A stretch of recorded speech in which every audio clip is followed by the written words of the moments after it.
Bastidor CBN. Oferecimento WTC Ribeirão Preto, onde tudo se conecta ao seu mundo. Copema Empreendimentos. Sicredi, não é só dinheiro, é ter com quem contar. SideLog, a mais moderna área para a instalação da sua empresa. Base Química, responsabilidade com a vida. GS Inima Ambiente, nós cuidamos de água, nós cuidamos da vida.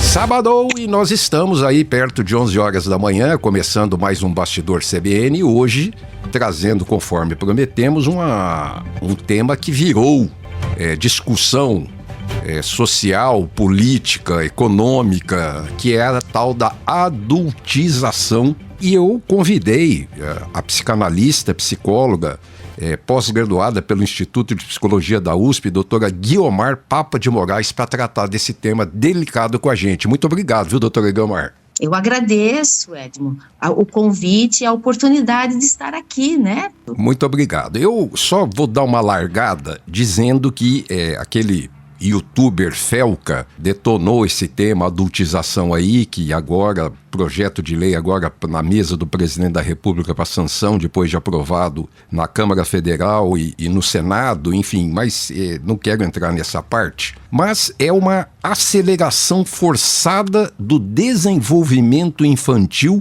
a sobrecarregar a criança com tarefas de adulto. É mais ou menos isso? Exatamente, né? A adultização seria o oposto de infantilização. Então, a adultização seria expor a criança a situações, a demandas, né, que são superiores ao que ela consegue suportar. Suportar no sentido físico, né, porque ela é um ser, né, que está em desenvolvimento, e também ter essa suportabilidade no contexto mental, psíquico, né. A infantilização seria fazer pela criança ou adolescente, né, aquilo que ele já é capaz de fazer e realizar. A adultização seria expor, né, a criança ou adolescente a algo que está acima da capacidade dele fazer e realizar. E aí a gente entra aí num processo meio cultural, né, professora? Porque quando a gente fala na infantilização, aos pais cabem entender a infantilização. E quando a gente fala em adultização da criança, cabem aos pais entender que estão adultizando uma criança com aquele processo. Quer dizer, de qualquer forma, a cultura dos pais é fundamental no processo. Sem dúvida nenhuma. Nenhum ser humano se desenvolve sem a ajuda de uma mente mais amadurecida, que a gente chama de uma mente adulta, né? Então, a criança e o adolescente, por mais inteligentes, por mais potencial intelectual que eles tenham, eles não têm a condição de discernir, de optar ou de escolher, né, com tanta clareza, né? Então, a presença dos pais, a capacidade dos pais gerirem, né, o desenvolvimento de uma criança e de um adolescente é fundamental para o desenvolvimento pleno das funções, né, intelectuais, afetivas, emocionais, que vai ser a base, né, para toda a vida, né, de um ser humano, né? Então é importantíssimo que os pais possam entender isso também. E aí vem aquela história do pai. Hoje eu estava vendo permissivo, vem aquela história dos pais, quando eu digo permissivo, né, que permitem tudo e que pode levar à adultização, porque quando você permite a criança entrar e fazer de tudo, você está permitindo, dando uma grande chance dessa adultização acontecer nas redes sociais, acontecer dentro desse processo, né? E ao mesmo tempo, tem que se dar o tempo, segundo a gente pode pensar aqui, e a senhora pode dizer isso pra gente, da criança se desenvolver dentro do seu tempo até chegar no momento da fase adulta. Exatamente. Porque se a criança não tem limites claros, sabe, do que ela pode, do que ela não pode fazer, o mesmo com relação aos adolescentes, né?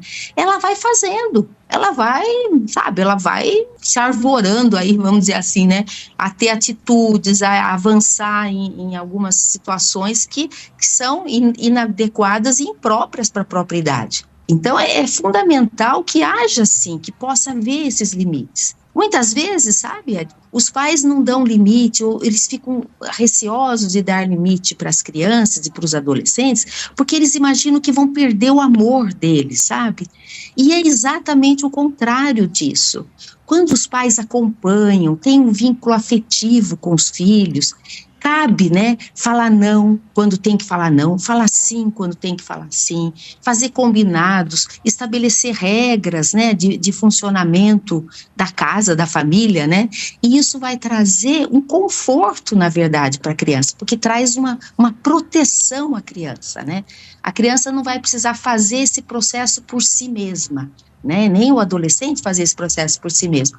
Então ele vai ter essa proteção, esse arcabouço, essa continência que vai permitir com que ele possa exercer, né, a liberdade e as escolhas possíveis para cada faixa etária.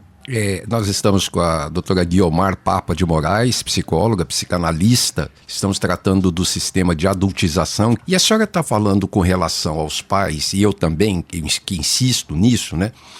Porque uma oportunidade eu tive a opção de entrevistar 3 psicopedagogas. Todas elas foram unânimes em dizer que os pais estão entregando a educação dos filhos para as escolas. Provavelmente é um passo de permissividade.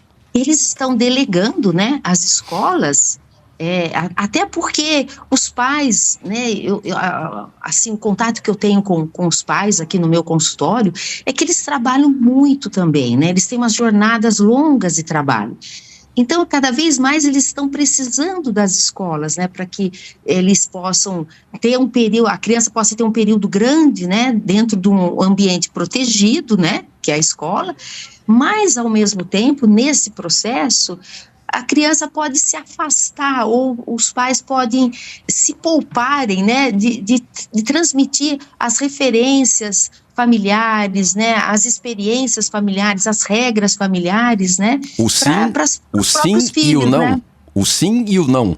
E o sim e o não. O que pode fazer, o que não pode fazer, o que está de acordo, né, com a dinâmica familiar, com as possibilidades familiares, né, e o que não faz parte desse núcleo, né, o que não faz parte dessa, né, porque cada família tem uma história, né, tem uma história cultural, uma história de tradição, assim, de pais, avós, né, e tudo. Então, essa história, esse contexto familiar é importantíssimo que seja transmitido também para os próprios filhos. Seria uma forma de dimensioná-los, sabe? No tempo, no espaço, nesse momento que eles estão vivendo, né? Que tudo tem uma sequência, né? Ninguém nasce sozinho, ninguém se desenvolve sozinho, né? E as crianças muito menos, os pais não se fizeram dessa forma, e os avós e tudo, né? Então eu acredito que eles acabam se eximindo, né, se afastando dessa possibilidade, até de tempo mesmo, de convívio com os filhos, né, de transmitir os valores, as referências pessoais, a própria história, a história familiar, que é importante para que as crianças se contextualizem, né, no momento que estão e o que estão vivendo, né. Eu queria levantar, porque eu falei esse assunto veio à tona aqui no Brasil por causa desse moço, esse Felca, mas esse estudo da adultização, eu dei uma pesquisada aqui, tem um relatório do Comitê Interdepartamental sobre Deteriorização Física, produzida pelo governo britânico em 1904. Portanto, há 121 anos, que alertava para os efeitos negativos da adultização das crianças. Naquele tempo, eu peguei um trecho desse documento, ele menciona que a falta de condições básicas, como o sono, gera quadros relacionados à irritabilidade e à exaustão emocional dos mais jovens. Então, veja, nós estamos falando de 1904. Exatamente. É alguma coisa que eu diria assim para você, que o Felca, ele teve a coragem, né, o discernimento e a coragem, né, de denunciar o que todos nós bem ou mal, pouco, bastante, a gente tem uma certa intuição de que vem acontecendo com as crianças e faz muito tempo, não é? Então, expor, né, a criança ao que ela não está preparada para enfrentar, né, eu acho que é alguma coisa que vem ocorrendo, né? Por exemplo, vou dar um exemplo, o trabalho infantil, né, que tem sido, né, combatido e praticamente abolido, tentado abolir aqui no Brasil, né? As crianças que têm a infância roubada, né, assim, pela falta de oportunidade, pela carência, e até como você falou, né, falta de sono, né, uma coisa assim, tem crianças que talvez não tenham mesmo, né, a possibilidade de dormir sossegadamente, né, uma noite inteira, para que elas possam acordar no dia seguinte, ir para uma escola, aprender, se desenvolver e tudo mais, né. Então, é antiga essa história, né, e ele trouxe à luz, sabe, o vídeo dele, né, a forma como ele apresentou essa questão, veio assim, né, escancarar, né, algo que acho que nós, intuitivamente, a gente vem acompanhando, vem sentindo isso, e que vem se problematizando cada vez mais com as redes sociais, né? Sem dúvida, Mesmo. sem dúvida. Então, nós estamos aqui justamente, né, debatendo, né, as pessoas estão conversando sobre esse tema e acho que e os pais, fundamentalmente, estão sendo alertados, né, para essa perspectiva, né, de desenvolvimento das crianças que não é recomendado, né, que se siga dessa forma, né. Bom, eu vou pedir licença para o nosso ouvinte chamar um intervalo. Nós vamos voltar daqui a pouquinho com o segundo bloco do programa. Até já! Estamos de volta com o segundo bloco do programa, recebendo a doutora Guiomar Papa de Moraes, psicóloga, psicanalista. Nós estamos debatendo a adultização do efeito Felca. E eu queria trazer para a senhora estava dizendo, né, os pais que trabalham bastante. Várias gerações atrás, da minha idade, a gente tinha falta de permissividade. Ou permissividade era de acordo com o pode, não pode, que era dado pelos pais. Meu pai trabalhava, minha mãe era dona de casa. Qual era a nossa obrigação? Comer, tomar banho, escovar os dentes e estudar, quando criança. Supervisionado pela mãe. Tudo isso tomado conta pela mãe. Eu não me lembro de ter nenhum amigo que virou bandido por ter se submetido a esse processo. O que a senhora me fala? Nos últimos anos, acho que após a década de 60, né, as mulheres, as mães, né, acho que até por conta de efeito do pós-guerra e tudo mais, né, elas começaram, né, a sair de dentro das casas, né, a trabalhar, desenvolver a própria carreira profissional, né, e sinceramente, sabe, eu acredito, assim, que as mulheres, né, eu mesma sou um exemplo disso, né, eu né, me formei psicóloga, fiz pós-graduação, fiz formação em psicanálise, mas eu acho que o fato de desenvolver uma carreira profissional, desenvolver um trabalho, não faz com que seja necessário a mulher se afastar, sabe, da maternidade, do cuidado com os filhos, do olhar para os filhos, né? Então eu insisto na questão, assim, de que pode ser até que as mães fiquem menos com as crianças hoje em dia, né? Elas precisam deixar as crianças na escola, os pais precisam deixar as crianças na escola um pouco mais de tempo, mas isso não faz com que eles não possam desenvolver um verdadeiro vínculo de afeto, né? De preocupação, de observação, de acompanhamento com o que está acontecendo com o próprio filho. Então, eu acredito que uma coisa não precisa anular a outra, né?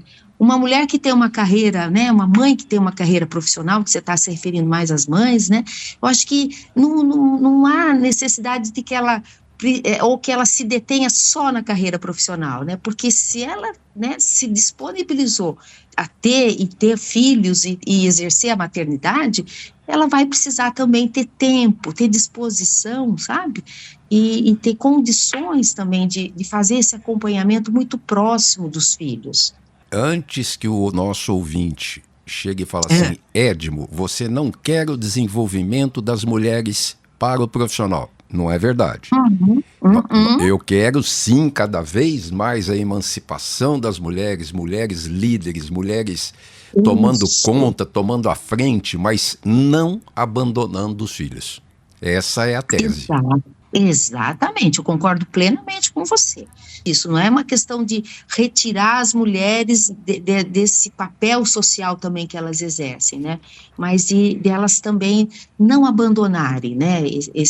A maternidade, que é algo que, né, é fundamental que a criança e o adolescente tenham esse olhar diferenciado de mãe e de pai, viu, Edmo? Porque tem muitos pais também que às vezes se dedicam, né, sobremaneira, assim, né, muito, né, para atividade profissional e acabam deixando um pouco, né, a paternidade, assim, às vezes a cargo até da própria esposa, né? Então, eu acho que esse equilíbrio precisa acontecer e precisa fazer parte, sabe, da vida dos adultos, né? Assim, dos adultos que se dispuseram e que se propuseram, né, a ter filhos, serem pais e mães, né? Vou chamar os pais também, o pai, vou chamar o pai também para a gente dar uma bomba para ele também. Aquele pai meio machão, doutora, que chega e fala assim, olha, com 1 ano e meio, vamos tirar as fraldas do meu filho, não vai usar mais fralda, porque meu filho não sei o que lá, para mostrar que ele está desenvolvendo. Ou, quando os filhos, eventualmente, não querem mais brincar com brinquedos lúdicos. Não, meu filho já não brinca com brinquedos lúdicos, o negócio é o videogame, o negócio é a internet, rede social, etc e tal. Mal sabe ele o mal que ele está fazendo, atropelando essas fases da criança. E sabe a mensagem que eu gostaria de deixar para os pais, né? Para as mães também, mas para os pais em especial, né? Que eles têm uma autoridade que faz parte, assim, até da cultura, né? E pelo fato mesmo, né, deles exercerem esse papel, né, como homens, né, como pessoas que estão ali, né, fazendo esse cuidado, né, ou pelo menos deveriam fazer, né, esse cuidado com a própria mulher, com os filhos e tudo mais, né, que eles possam fazer uma diferenciação entre autoridade e autoritarismo. Eu acredito que você deu aí um exemplo, né, do que significa o autoritarismo, sabe? É utilizar, assim, de uma força desnecessária, porque eles já têm a autoridade, né? Então, a autoridade é alguém que sabe discernir, que sabe identificar, né? Assim, que sabe utilizar da força que tem, né? Da força interna que tem de dizer para o filho, né? Ou de pôr um limite para o filho, de poder exercer essa função paterna, né, de uma maneira mais, eu diria assim, mais, quem sabe, mais democrática, né? Não sei se essa palavra é tão adequada, mas eu acho que serve aqui, né? Que é diferente do autoritarismo, né? Que o autoritarismo é passar por cima, né? É mandar, né? Às vezes até não identificar a necessidade que o filho e a filha e o adolescente, a criança estão tendo, né? É queimar etapas, né? E isso sim, né? Eu acho absolutamente desnecessário, sabe? Porque quando se tem esse vínculo de afeto, né, de autoridade, de poder exercer essa autoridade que é peculiar, vamos dizer, de pai e mãe, né? A coisa flui, né? Esse contato com os filhos flui, na minha opinião, assim, de uma maneira mais delicada, né, mais fluida mesmo, né, não que seja fácil, né, não estou dizendo que nada é fácil em termos de educação e criação de filhos, né, mas que eu acho que é interessante a gente poder fazer essa diferenciação, sabe, e utilizar mais da autoridade do que do autoritarismo, né. Sim, no começo eu falei da questão política e da lei que tramita aí, que está na mesa do presidente para sanção. Quero deixar claro que eu sou extremamente preocupado quando a coisa toma vulto político, porque normalmente se distorce. Normalmente na política um quer colocar um artigo tal, o outro quer colocar um parágrafo tal, o outro quer colocar um não sei o quê, e normalmente no Brasil a coisa se distorce. É minha crença pessoal. As redes sociais afirmam que tem políticas públicas para lidar e proteger a segurança das crianças. Não acredito nisso. Também não. E mesmo que tenha, tudo bem, eles fazem o papel aí do Estado, né, protegendo com leis, como você disse, né, dentro do que é possível aí, né, mas essa função, sabe, é da família, é do pai e da mãe, de quem é responsável pelas crianças, pelos adolescentes, sabe? Mesmo que haja lei, mesmo que saia esse projeto de lei, viu, Edmond? Eu acredito que os pais não devem se, assim, firmar nisso, sabe? Mas deve fazer as próprias leis dentro do âmbito familiar, do âmbito, né, da dinâmica familiar possível, mesmo em situações, né, de famílias, né, com os pais separados, e acho que isso tem que ficar a cargo dos pais, sabe? Sob a responsabilidade dos pais. Nós estamos chegando no final do programa e eu quero dizer o seguinte, se alguém está dizendo que eu fui tendencioso durante essa entrevista com a doutora Guiomar, que eu fui tendencioso em responsabilizar aos pais, sou tendencioso e responsabilizo os pais, porque se os pais cumprissem as suas obrigações pedagógicas, sociais, de acordo com o cenário educacional, não precisaria de lei, não precisaria de política, não precisaria de congresso, não precisaria de ninguém.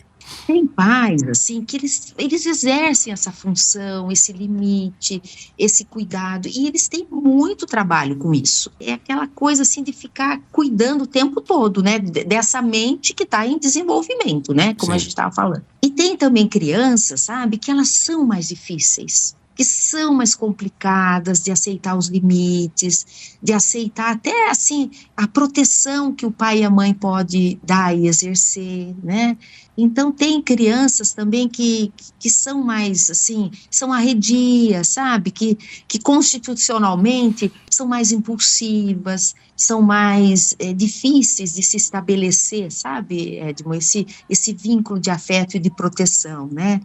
Então, acho que isso também é um alerta, sabe, para os pais, porque quando a situação, quando esse contato com os próprios filhos é muito penoso, é muito difícil, é muito complicado, assim, parece que faz de um jeito, não dá certo, faz do outro, não dá certo, não dá certo. Eu acho que é a hora de se pensar, né, assim, em procurar uma orientação, né? Tem educadores, tem psicólogos, tem pessoas que podem, né, fazer essa ajudar orientação, isso, né? ajudar nesse processo, sem sabe? dúvida. Temos que considerar também o outro lado, assim, né? Normalmente as crianças aceitam muito, sabe? Normalmente, a maioria das crianças, elas aceitam, elas acolhem, sem elas dúvida. se adaptam, né, às regras familiares, mas tem sim, né, uma parcela, né, um tanto de crianças e adolescentes que esse trabalho é um pouco mais penoso, né, e eu acho que a gente precisa estar atento, então, para que esses pais possam, né, buscar orientação, buscar ajuda, e sem, assim, sem sabe, dúvida. sem que isso seja, né, uma crítica, né, uma desvalorização da paternidade, Claro. da maternidade, mas que justamente porque as pessoas são diferentes, as crianças Claro. também são diferentes, né, Edmond? E eu, Muito diferentes. chegando ao final, eu quero agradecer muito a doutora Guiomar Papa de Moraes, que nos ajudou a falar sobre essa adultização. Muito obrigado, doutora Guiomar. Eu que agradeço. Foi uma conversa muito boa, não é mesmo? É isso aí. Gostei muito de estar aqui, né? Agradeço essa oportunidade, né? E estou aqui à disposição, né, para, quem sabe, ter outras oportunidades da gente conversar sobre outros temas, assim, de grande relevância mesmo, né? Para a educação das crianças e dos adolescentes. E eu espero que o nosso ouvinte tenha gostado, e sábado que vem, 11 horas da manhã, estaremos de volta com mais um Bastidor CBN. Até lá e muito obrigado. Bastidor CBN. Oferecimento WTC Ribeirão Preto, onde tudo se conecta ao seu mundo. Copema Empreendimentos. Sicredi, não é só dinheiro, é ter com quem contar. SideLog, a mais moderna área para a instalação da sua empresa. Base Química, responsabilidade com a vida. GS Inima Ambiente, nós cuidamos de água, nós cuidamos da vida.